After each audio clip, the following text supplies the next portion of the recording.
คันคิดฮอดไอลีก็บอกว่ากันบอกกินฮอดไอ้ก็ว่ากินฮอดไอ้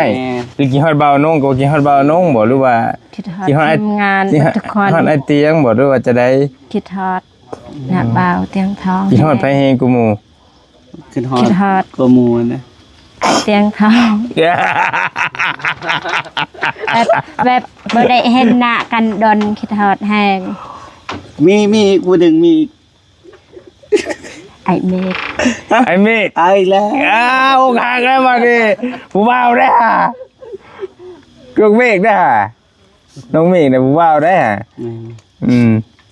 มีอีกบ่ผู้หนึ่งเราคิดกันยังอีกผู้หนึ่งเราบ่เจอบ่าวฝากบ่แม่นแล้วเบาลีน่ะเบาลีบ่เกี่ยวอยู่ก้อยเบิดแล้วบ่ไอ้เจ็บไอ้น่ะเบาอันยังนะบ่เมื่อกี้นี่บ่ไม่ด้วยฮะทำไม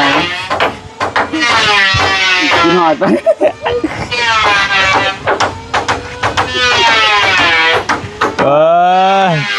แล้วก็อายเราก็บ่กล้าเว้าแหละว่า